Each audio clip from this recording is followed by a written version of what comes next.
வணக்கம். தேசத்தந்தை மகாத்மா காந்தி. அவரை கிட்டத்தட்ட நம்ம மறந்துட்டோம். ஒண்ணு பாட புத்தகத்துல ஒரு ஓரமா இருக்காரு. இல்லன்னா ரூபா நோட்ல இருக்காரு. அத தாண்டி காந்தி அப்படின்னா 2 மார்க்குக்கு உதவுறாரு. ஆனா, அவருடைய அகிம்சை இன்னைக்கு உலகம் முழுக்க தேவைப்படுது. ஏன் அப்படின்னா, இன்னைக்கு இருக்கக்கூடிய அந்த போர் காலகட்டத்துல அ காந்தியுடைய அகிம்சை இருந்துச்சு அப்படின்னா, உயிர்கள் பலியாகிறத தடுக்க முடியும்னு வச்சுக்கங்களேன். அப்படி இருக்கக்கூடிய காந்தி, ரூபா நோட்லயே அவருக்கு இன்னைக்கு ஆபத்து வந்திருக்கு. அரசாங்கத்தால ஆபத்து வந்திருக்கா அப்படின்னா, இல்ல.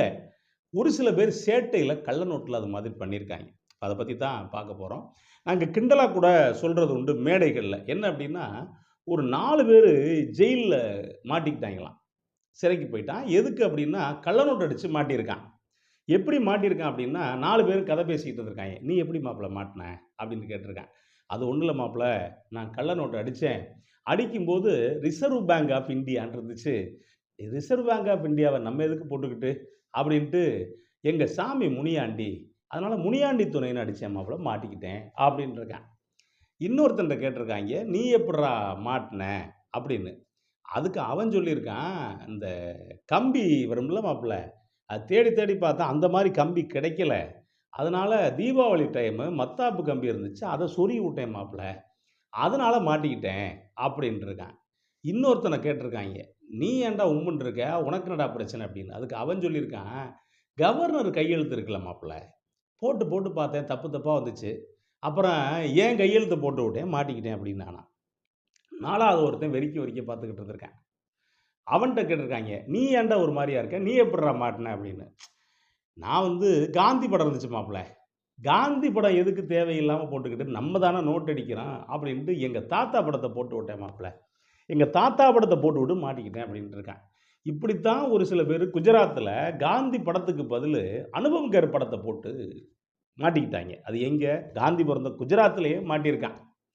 இந்த கள்ள நோட்ல அடிக்கிறது ரொம்ப பிரபலம்னு வச்சுக்கங்களேன். காமராஜர் காலத்திலேயே ரூ. 2 நோட்டு அடிச்சிருக்காங்க. கோயம்புத்தூர் கிருஷ்ணன் ஒரு ஆள பத்தி சொல்லுவாங்க. இப்ப குஜராத்ல என்ன பண்ணியிருக்காய்ங்க அப்படின்னா, அந்த நோட்ட அடிச்சுக்கிட்டு நகைக்கடைக்கு வந்திருக்காய்ங்க. நகைக்கடைக்கு வந்து ஒரு 36 கட்ட குடுத்துட்டான் நகைய வாங்கிட்டு. 36 கட்ட குடுத்துட்டு, "நீங்க இப்படி எண்ணிக்கிட்டே இருங்க. மீதி ரூ. 30,00,000 எடுத்துட்டு வந்துர்றோம்" அப்படின்ட்டு கிளம்பிட்டாய்ங்க. கிளம்புன பிறகு தான் நகைக்கடைக்காரர் பார்த்துருக்காரு. "என்னடா வித்தியாசமா இருக்கு. காந்தி படத்த காணுமே. படம் வித்தியாசமா இருக்கே" அப்படின்னு பார்த்தா, அதுக்கு பிறகு தான் அதுல அனுபம் கெர் படம் இருந்திருக்கு. யாரு? நடிகர் அனுபம் கெர் படம். அவருக்கு தூக்கி வாரி போட்டுருச்சு. என்னடா இதுவரைக்கும் யாருமே செய்யாத ஒரு தப்ப செஞ்சிருக்காய்ங்களே! காந்தி படம் கூட தெரியாதா? அப்டின்ட்டு உள்ள போய் பார்த்தா, நம்ம சொன்ன இந்த கணக்கெல்லாம் அதிலேயே இருந்திருக்கு. அப்புறமா பார்த்தா என்ன பண்ணியிருக்காய்ங்க அப்டின்னா, அ ரிசர்வ் பேங்க் ஆஃப் இந்தியா இருக்கும்ல, அத பார்த்துருக்கான். எதுக்கு ரிசர்வ் பேங்க் ஆஃப் இந்தியான்னு ரிசோல் பேங்க் ஆஃப் இந்தியான்னு அடிச்சுட்டாய்ங்க. அப்புறம் தேடி புடிச்சு பார்த்தா, அவைங்க ஓடிட்டாய்ங்க. திரும்ப வரல. இப்போ காவல்துறைக்கு ரிப்போர்ட் குடுத்து, அவங்க அந்த சிசிடிவி ஃபுட்டேஜ வச்சு இப்ப தேடிக்கிட்டு இருக்காங்களாம். யார? பணம் அடித்து கடிச்சு குடுத்துட்டு போனாய்ங்க பாருங்க, அவைங்கள. அவைங்க எப்படி அப்படின்னா, கொஞ்சம் படிக்காத அரைகுறையா இருப்பாய்ங்க போல இருக்கு. எந்த அளவுக்கு படிக்காத அரைகுறையா இருப்பாய்ங்க அப்படின்னா, காந்தி படத்துக்கும், அனுபம் கெர் படத்துக்கும் வித்தியாசம் தெரியாத அளவுக்கு படிக்காம இருந்திருக்காய்ங்க. எல்லாம் தேடிட்டாய்ங்க. கலர் அதுக்கேத்த மாரி நோட்டெல்லாம் வாங்கிட்டான். மெஷின் எல்லாம் வாங்கியிருக்காய்ங்க. இதெல்லாம் வாங்கிட்டு, அ மத்ததெல்லாம் ஓரளவு பார்த்து பார்த்து தான் டைப் பண்ணியிருக்காய்ங்க. டைப் பண்ணி கையெழுத்த கூட ஏதோ ஸ்கேன் பண்ணி ஏதோ பண்ணிட்டாய்ங்கன்னு வச்சுக்கங்களேன். பார்த்துருக்காய்ங்க. நெட்ல தேடியிருப்பாய்ங்க போல இருக்கு. ஏதோ வகையில அனுபவம் கேர் படம் வந்திருக்கு. வந்தவுனே சரி காந்தி மாதிரி தான் இருக்குன்னு ஒருத்தனா அடிச்சிருப்பான். யோசிச்சிருக்க வேண்டாம். ஆனா அவைங்க மாட்டணும்னு இருந்திருக்கு. அப்படின்னோனே சரின்ட்டு படத்த வச்சுட்டாய்ங்க.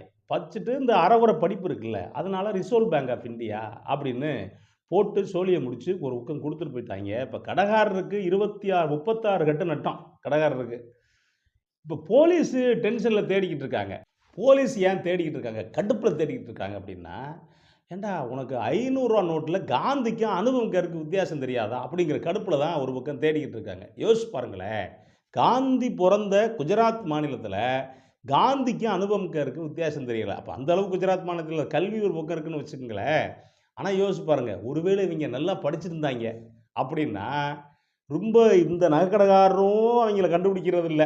அவைங்களும் இன்னும் எவ்வளவு கட்டு உள்ள உள்ள விடுறாய்ங்களோ தெரியல.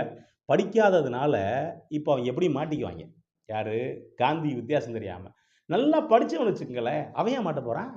அவன் பெரிய அரசியல்வாதியாவான், அவன் பெரிய முதலாளியாவான். எப்படி ஒரு காலத்தில வந்து ஆன்மீக செம்மல் அப்படிங்கிற வகையில பட்டைய கிட்டைய போட்டுக்கிட்டு, எதையாவது ஒரு வகையில ஏதாவது ஒண்ணு பண்ணிருவாய்ங்கன்னு வச்சுக்கங்களேன். அப்ப என்ன அப்படின்னா, படிக்காதவன் தான் பல பேர் மாட்றான்.